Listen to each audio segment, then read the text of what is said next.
აგერ დღეს რეჟიმა იქამდე მიიყვანა საქმე, რომ ეგრეთ წოდებული სამართალდამცავი ორგანოები გადაიქცნენ სამართალდამრღვევ მოძალადე ორგანოებად, ისე გაიწვრთნენ ადამიანების ცემაში, ტყეპაში, რეპრესიებში, დარბევებში, მოწამვლაში, ქუჩა-ქუჩა თრევა, ციხეში წაყვანა, ბორკილების დადება, რომ გაუჯდათ დაუსჯელობის რწმენა, რისი ჭეშმარიტი ილუსტრაციაც იყო გორში მომხდარი ეს საშინელი ფაქტი.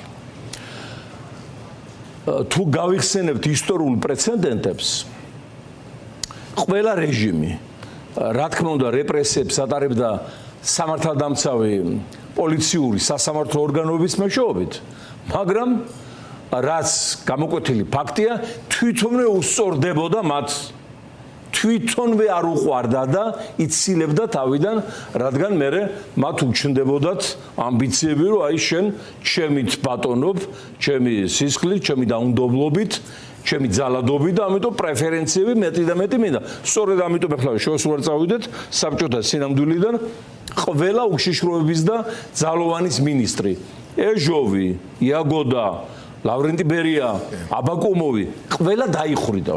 აღარ არის საუბარი მათ მოადგილეებზე და აღარაფერს საუბრობ. სამეულები რო იყო ბოლშევიზმის დროს სასამართლოებში, სამეულებს გამოქონდა ეს მძიმე განაჩენები, თითქმის ყველა იქნა დახვრეტილი და ლიკვიდირებული. ანუ ამას ვამბობ მე რატომ? ძვირფასო თანამშრომლებო ძალოვანი სტრუქტურების. თქვენ გადაგაქციათ კრიმინალმა ოკუპანტისგან გამოგზავნილმა ტრუას ცხენმა ივანიშვილმა გადაგაქციათ მოძალადეებად საკუთარი ხალხის წინააღმდეგ და გიქმნით ძალიან ცუდ ბექგრაუნდს, რაც არც მე გამიხარდება და არც ჩვენ ხალხს, იმიტომ რომ ჩვენი ხალხის ნაწილი მუშაობს იქ და ისინი უნდა დარჩნენ საზოგადოებაში და მათმა შვილებმა ჩვენ შვილებთან ერთად უნდა გააგრძელონ საქართველოს შეერთება. ამ პატარა ქვეყანაში და ესეთ ერთი ციცქნა ქვეყანა, სადაც ყველა ერთმანეთს იცნობს და ურთიერთწარსულიც კი შესავლილი აქვს. მეგობრებო, უარი თქვით დანაშაულებრივი რეჟიმის მორჩილებაზე, დაუსჯელობის გრძნობა ამოიგდეთ თავიდან. გამოფხიზლდით, პირველ რიგში მიმართა უმაღლეს ეშელონებს, პროკურატურის, ძალოვანი სტრუქტურების, სასამართლო ინსტიტუტების და თქვენვე დაადეთ ბორკილები იმას, ვინც აი ამ გზაზე დაგაყენათ და დიდი პასუხისმგებლობის ასპარეზი მოგცათ. თქვენვე გაეცით სანქცია აღზარით საქმე ბიძინა ივანიშვილზე, მის დანაშაულებრივი ჯგუფზე, როგორც ოჯახში, ასე პარლამენტში, მთავრობაში, სხვა სტრუქტურებში, ვინც აი ასე ამ დონეზე მიიყვანა ქვეყანა, რომ ქვეყანამ დაკარგა არა მარტო დემოკრატიული სახე, არა მარტო დამოუკიდებელი სასამართლო, დამოუკიდებელი საკანონმდებლო ორგანო, საარჩევნო უფლება ხალხმა დაკარგა, გეოპოლიტიკური ფუნქცია გაქრა ჩვენი და დღეს სოფლიო სახელმწიფოთა ლიდერები მიდიმოდიან ჩვენი გვერდის ავლით მეზობელ ქვეყნებში, ერევანში, ბაქოში, მე მათ წარმატებებს უსურვებ, მაგრამ ისტორიის შეცვლა ბუნებრივია ყველას გულს გიუხედავს და ეს ისტორია იყო ერთმნიშვნელოვნად გამოკვეთილი, რომ ამიერკავკასიის ცენტრი, რეგიონის მთავარი პულსი გახდათ საქართველო და თბილისი და თბილისის გარეთ, აი ამ ჩვენ სივრცეში არსად არავითარი საკითხები არ წყდებოდა იმ დონეზეც კი, რომ არაბი ამირა რუსი მეფის ნაცვალიც აქ იჯდა, თბილისი იყო ცენტრი ამიერკავკასიის და მთელი კავკასიის და უფრო მეტიც ამიერკავკასიის კონფედერაცია 1918 წელს სადაც შედიოდა 3 საქართველოს, სომხეთი და აზერბაიჯანის 3 მოძმე ქვეყანა, დედაქალაქი გახდა თბილისი. ახლა მეტი რა ფაქტები უნდა ჩამოვთვალოთ, გარდა იმისა, რომ ყველა ერის წარმომადგენელი ჩვენი კავკასიისა თბილისში ცხოვრობდა, აქ სწავლობდა, აქ იზრდებოდა, აქ მინდა თავის უკვდავ ნაწარმოებებს და შემოქმედებას და ცენტრი ვიყავით ჩვენ და გეოპოლიტიკური ფუნქცია აი ამ არამზადა არსებამ ხელიდან გამოგვაცალა ისე რომ გავახილეთ თვალი და დღეს ჩვენს გარეშე წყდება არა მარტო სოფლიო პრობლემები, რაც ქართულების გარეშე არ წყდებოდა ისტორიულად, არამედ ჩვენი ბედი წყდება ჩვენს გარეშე და აბრეშუმის გზამ გადაინაცვლა, გადაინაცვლებს თუ ასე გაგრძელდა ზანგეზურზე თქვენ ხართ ჩემი ბატონი და ფაქტიურად თავარი უსაფრთხოების გარანტია საქართველოში რომ ის იყო გამტარი და ატლანტიკურ წყნარი ოკეანის ცივილიზაციების დამაკავშირებელი პრაქტიკულად ხელიდან მიგვდის თუ დროზე არ მოხდა რეჟიმის იზოლაცია და რეჟიმის იზოლაცია სანქციებზე მეტად, მიტინგებზე მეტად, პროტესტზე მეტად შეუძლია გააკეთონ სამართალდამცავ ორგანოებმა, რომლებიც დღეს ბავშვებს სცემენ და იჭერენ და ძალადობაზე არიან გადასული, აღძრან საქმე ვიმეორებ და აპატიმრონ დანაშაულებრივი ხროვა. თუ ეხლა ბოლოს და ბოლოს კომუნისტები აპატიმრებდნენ კანონიერების დამხობებს და ხალხის დამჭერ დამხრეტებს. კი, მაგრამ თქვენ კომუნისტებზე მეტად არ გიყვართ ხალხი და ბოლშევიკებზე მეტად თქვენი ხალხი? მაგაქეზებაში საბოტაჟის და წაქეზების მუხლით საქმე არ აღიძრა. ეხლა ეგ მადარდო გახლია. ბატონ შალვა, 26 მაისთან დაკავშირებით მინდა არის ჩამოშლილი, სახელმწიფო მითვისებული აქვს ოკუპანტისგან გამოგზავნილი უკანონო თანამდებობის პირს, რომელიც გასულია კონსტიტუციური ჯარჯოებიდან, რომელიც წყვეტავს ყველაფერს ერის საუბედუროდ. არაფერზე პასუხს არ აგებს. ეს პიროვნება პასუხისგებლობა არა, კრიმინალია ჩამოყალიბებული. ბატონ შალვა, ეს პიროვნება, რომელსაც თქვენ ახლა კრიმინალს უწოდებთ, 26 მაისს გამოისახა ხატად პირველ ფონზე, ასე ვთქვათ, ზვიად გამსახურდიას და მერაბ კოსტავას. ალბათ გადატრიალდნენ საფლავში. მაინტერესებს თქვენთვის რამდენად მოულოდნელი იყო აი სითამამე ასეთი ფანტაზიის. ნუ ახლა არც ამ დანაშაულებრივი კამარილის და არც მათი პროპაგანდისტების თქვენთან ერთად არაფერი აღარ მიგვირს. მას შემდეგ რაც დაადგინეს რომ თურმე ომს გადაგვარჩინა ბიძინა ვენიშვილმა, სხვა შემთხვევაში ყველა ჩვენ შემოგვეცეოდა და დაგვიპყრობდა საკონცენტრაციო ბანაკში მოგვათავსდებოდა და გაზის კამერაში დაგვწავდა და რო არ ყოფილიყო ბიძინა ივანიშვილი საქართველოს დაამთავრებდა თავის არსებობას, არ და მართლა დაამთავრა თავის არსებობა გეოპოლიტიკური და როგორც დემოკრატიული სახელმწიფო და ადამიანის უფლებათა ასე ვთქვათ სივრცე დაამთავრა არსებობა. ანუ დაგომთავრებინა და კიდე უნდა რომ მადლობა უთხრათ რომ აი ამ დონეზე ვართ, როდესაც შეიძლება ტროტუარზე დგომის გამო დაგვაპატიმრონ, აგერ დღეს მენთეშაშვილს 9 წელი უსაჯეს ტროტუარზე დგომის გამო, იმისათვის რომ ხმა მოვიღეთ და ვამხილოთ, იმისათვის რომ უწოდეთ უკანონო ხელისუფლების მიმტაცებელ არსებას, უწოდეთ კრიმინალი, ამის გამო შეიძლება საბოტაჟის მუხლი წამოგიღენონ.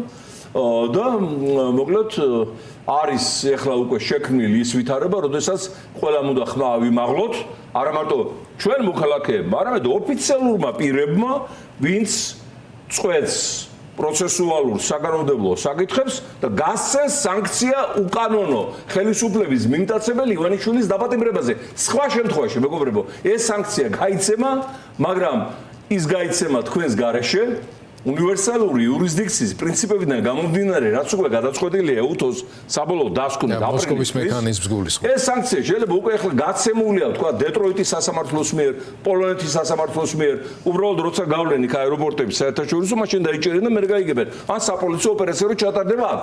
ხო და ამ სანქციის გაცემაზე ისე ქენით რომ არ დაგასწროს ხომა, სხვა შემთხვევაში თქვენზეც გაიცემა მასთან ერთად როგორც თანამზრახველებზე და როგორც თანამდებობის პირებზე, ვინც არ მიიღო ზომები ქვეყნის უფსკულში ჩაჩეხვის თავიდან ასაცილებლად.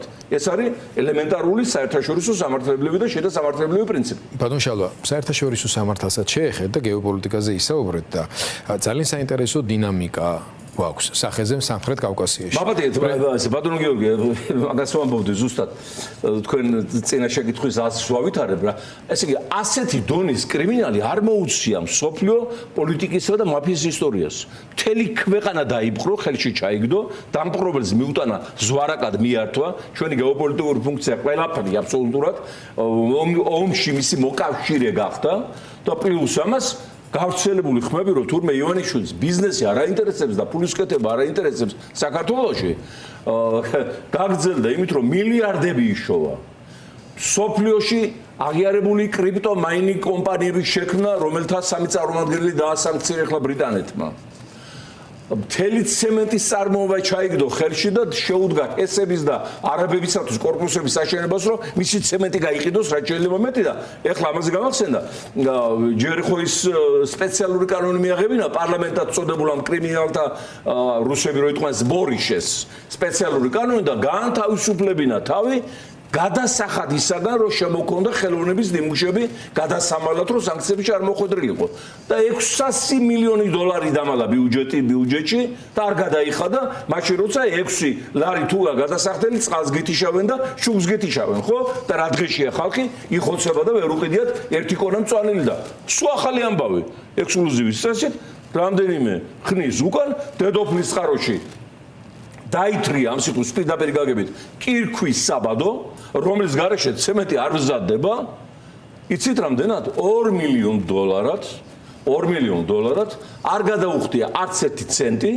და დაანგარიშებით 5 მილიარდ მოგებას აძლევს საბოლოო ჯამში ეს მასალა რადგან ცემენტი მის გარეშე არ გამოდის ანუ 2 მილიონი რომელიც ჯერ არ გადაუხდია ლიცენზიაში და 5 მილიარდი მოგებელოდება წინ გარანტირებულად და ეხლა ასეთ არსებაზე რომ სანქციას არ გასცემს სასამართლო არ დაიწყებს გამოძიებას უშიშროება შინაგან საქმეთა სამინისტრო გენერალური პროკურატურა მე ამას გეუბნებით როგორც პროკურატურის ყოფილი მუშაკი იუსტიციის მრჩეველი წოდებით გეუბნებით პროფესიონალურ პროცესუალურად თავს იყენებს დიდი საფრთხის წინაშე აღძარით საქმე დაიბარეს დაკითხვაზე თუნდაც აი ჩემი გამოსვლის კონტექსტიდან გამომდინარე და მეც მოვალ დაკითხვაზე მოგიტან მასალებს რაც არის მასალები კი არა მანქანა დამჭირდება რომ ტომები მოგიტანოთ ის ხო გაეცით სანქცია და დააპატიმრეთ ამით გადაარჩენთ მას საერთაშორისო ტრიბუნალისგან ეს არის მხოლოდ და მხოლოდ პროფესიული რჩევა კაი დავანებოთ თავი პოლიტიკას ემოციებს და სხვა გეოპოლიტიკურ დასკვნებს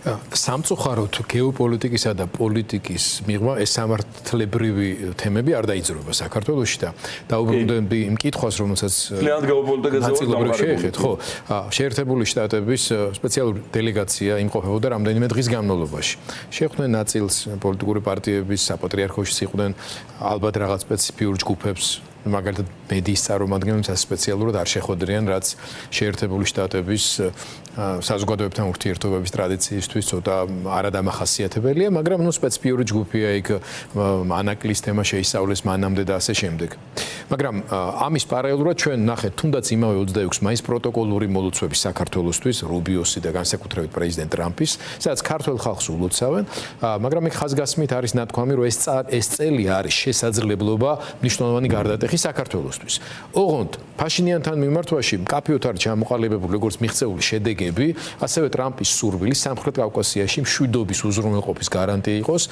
და პლუს მოწოდებით ეკონომიკური და სხვა ტიპის განვითარებისთვის რომ make Armenia great again ანუ ჩვენი დახმარებითო გავხდით სომხეთს კვლავ დიაც ასე ვთქვათ რომ დიდი სომხეთი გვახსოვს მაგრამ დიაც ამ ფრაზამ ჩაანაცვლა ეთქვა ძველი ფრაზა დიდი სომხეთი ზღვიდან ზღვამდე ველიკა არმენია მორია და მორია კი ბატონო და რისი კითხვა მინდა მოგეტროგით კიდე კარგი ამბიციები და არა მithumedes დამსახურებული ამბიციები აქვს როგორც საქართველოს ასევე სომხეთს მართლაც შეუძლიათ 11 მილიონი სომხი მსოფლიოში აღრიცხული და უძლიერეს დიასპორებს წარმოადგენენ ევროპაში, შეერთებულ შტატებში, არგენტინაშიც კი, სადაც ის პერესი იყოს რა ქვია, სომეხი იქიდან გადასახლებული ახლო აღმოსავლეთიდან.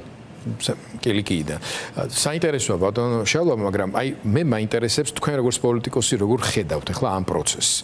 შეიძლება რომ აი ეს რუსული პოლიტიკური გავლენის ანკლავად დარჩეს საქართველოს მაფიოზური ინფრასტრუქტურით, ფულის არეცხი მანქანით, იმ სიტუაციაში, როდესაც სამხრეთ კავკასიას ტრამპის ადმინისტრაციაც და ზოგადად ამერიკული პოლიტიკური ისტაბლიშმენტი უყურებს როგორც მნიშვნელოვან ალტერნატივას არა მარტო რუსეთის, არამედ ირანის ჩრდილოეთით თავისი ინტერესების ჩამოსაყალიბებლად და დასაცავად. თქვენ სავსების სწორად მიუთითეთ ბატონო გიორგი პოსტულატი რომ გეოპოლიტიკის გარეშე საქართველოში არაფერი არ შეიძლება მოხდეს ან ამ წუთშიც განვითარდეს.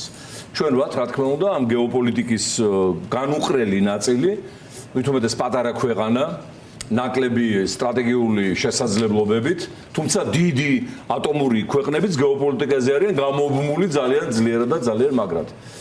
ამდენად ჩვენ დღეს ვიმყოფებით მსოფლიოს ხელახალი გადანაწილების იალტა 2 სტადიაში და ეს ყველაფერი ხდება ჩვენს თვალწინ და გავა პერიოდი დაწყნარდება, დამშვიდდება სამყარო საქართველოს გაერთიანდება და სიამოვნებით გავიხსენებთ რომ ვიყავით მოწმე მონაწილე აი ამ დიდი გლობალური პროცესებისა რომელიც ჩვენს თვალწინ ხორციელდება.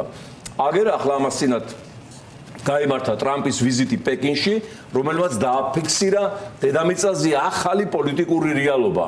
ორი ზე სახელმწიფოს ლიდერობით: ამერიკის შეერთებული შტატები და ჩინეთი. სად არის რუსეთი, რომელიც აი მოურეულში შედიოდა, ხო? მთელი ეპოქა. არცად მესამე ადგილისთვის მოუწევს მოსკოვს ბრძოლა სოფლიო გეოპოლიტიკურ ლიდერებში და ეს მესამე ადგილი მისთვის გარანტირებული არ გახლავთ, რადგან ხავს სერიოზული კონკურენტები მილიარდნახევრიანი მაღალტექნოლოგიური ინდოეთის სახით, ბრაზილიის სახით და რაც თავარია ევროკავშირის სახით, რომელიც არის ჩვენი განუხრელი მოკავშირე და სტრატეგიული პარტნიორი. ამიტომ მესამე ადგილიც კი სანატრელი გაუხდა პრეზიდენტ პუტინს, რომელსაც ეგონა რომ აჰა იქცეოდა მსოფლიოს მკრობელა და მინიმუმ ამერიკასთან თანასწორობაში გადაწყვეტდა დედამიწის ბედს. აი მოცნებებში, აი ამ ცანცარულ საგარეო გეოპოლიტიკურ ქმედებებში იქამდე მივიდა საქმე, რომ რუსეთმა დაკარგა გავლენა თავის სატელიტ კოლონიებში და პროტექტორატულ ქვეყნებში, როგორიც არის ვენესუელა თავზე დაემხო, კუბა თავზე ემხობა, შუა ევროპაში უნგრეთი დაკარგა თავისი აგენტი ორბანის სახით, ირანი თავზე ჩამოემხო, სირია დაკარგა, შუა აზიას კარგავს, აი ამ წუთში ჩვენ ამ პროცესში ვართ, შუა აზიას კარგავს და ამიერკავკასია ხელიდან ეცლება და მთელ აი ამ საოცარ გეოპოლიტიკურ დუღილში ჩვენ მოგვესაჯა ძალიან უაღრესად ცუდი როლი მოსკოვის და პუტინის სატელიტისა, რომელსაც აღარ შერჩა მოკავშირე, აღარ შერჩა სტრატეგიული პარტნიორი, ყველა მილთვის, სადაც განვითარებული სივრცეა, ეს ახლა ადამიანთა საზოგადოებაში ეგრეა, არა მარტო გეოპოლიტიკაში. ეხლა თქვენ წარმოიდგინეთ, რუსეთი და უკრაინა რა ახლოს ყოფი ხალხებია, ხო? ამის გარდა ეხლა სლავები ისტორიულად 16 ტომისგან შედგებოდნენ და ბოლომდე კიდევ ვერ დათვალეს, უფრო მეტია ზოგიერთი მეცნიერის ვარაუდით.